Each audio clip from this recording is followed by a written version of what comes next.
오늘은 성경에서 그 살롬이 등장하는 이야기입니다.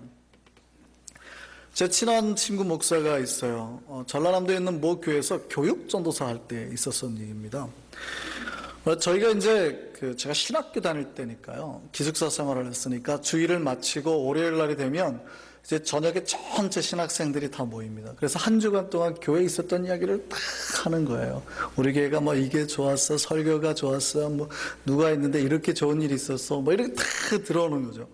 근데 그 친구 목사가 그때 막 교회 자랑을 하는 거예요. 교회 뭐가 좋은데? 뭐 그 조그만 교회 뭐가 좋은데? 그랬더니 교회가 그렇게 화목하다라는 거예요. 뭐 어떻게 화목한데 얘기를 했는데 이 친구 목사가 장난이 아주 심해요.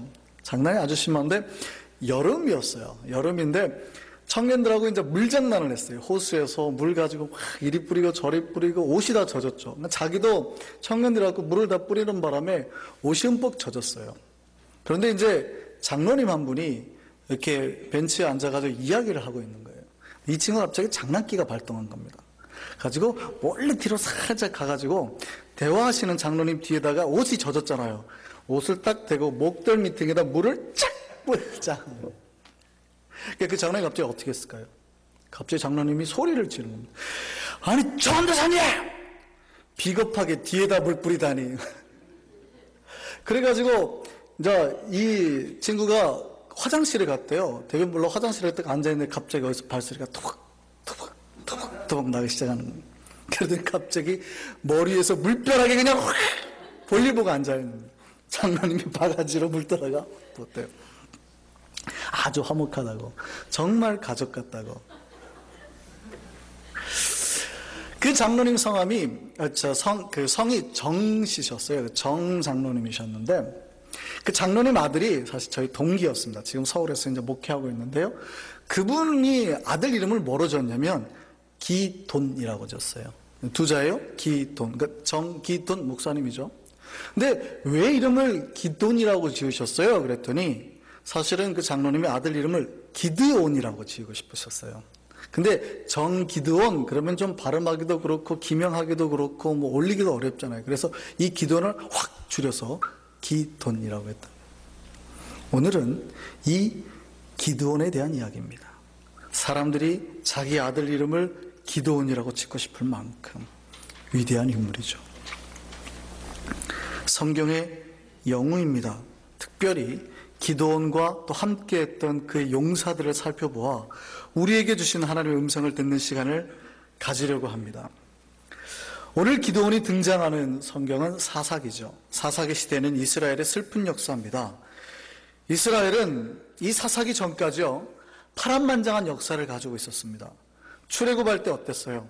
모세가 손을 들어서 홍해를 가르는 기적을 보였고요. 40년 동안 불기둥과 구름기둥이 인도함을 받았던 아주 그 신앙의 기간이었습니다. 아침마다 일어나면 만나가 깔려 있었고요. 하나님께서 임재하는 구름의 역사가 성막에 있던 뭐 그런 걸 보고 살았던 민족이라고요.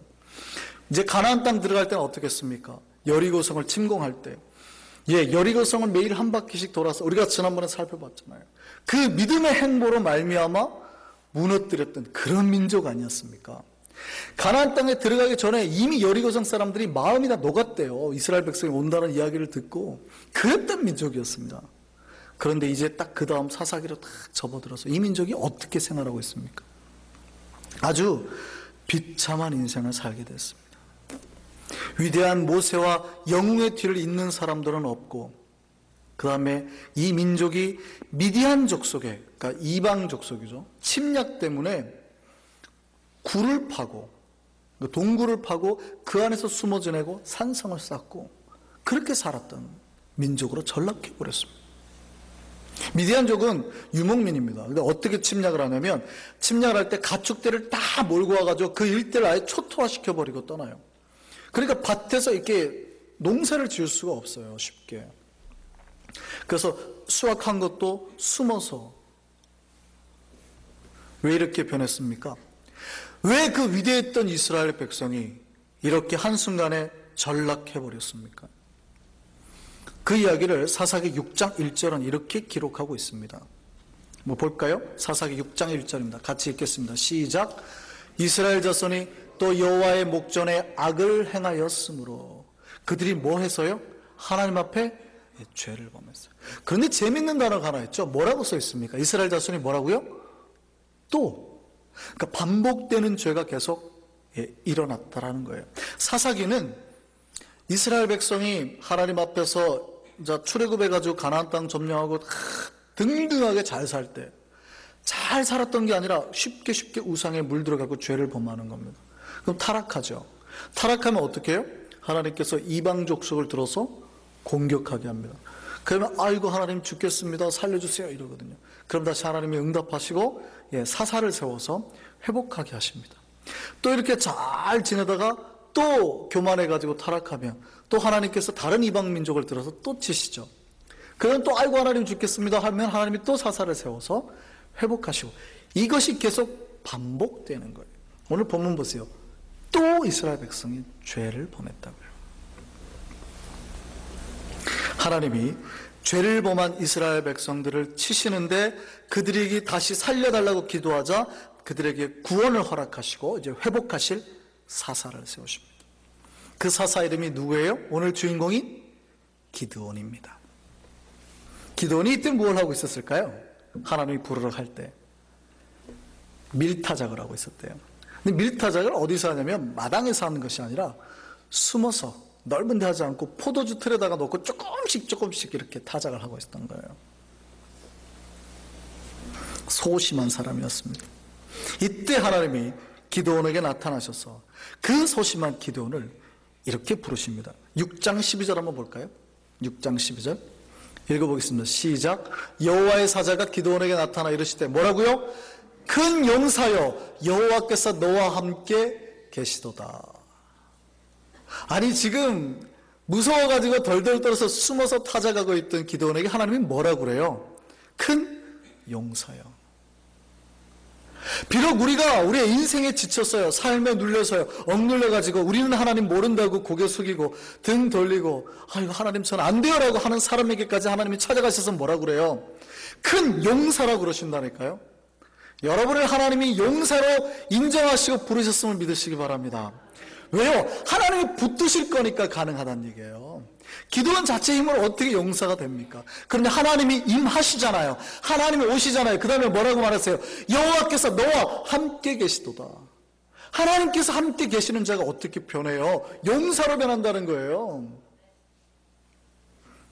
여러분 하나님 용사로 쓰실 줄 믿습니다.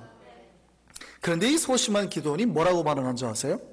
그 다음에 뭐라고 반응했는지 한번 보겠습니다. 13절 한번 보세요.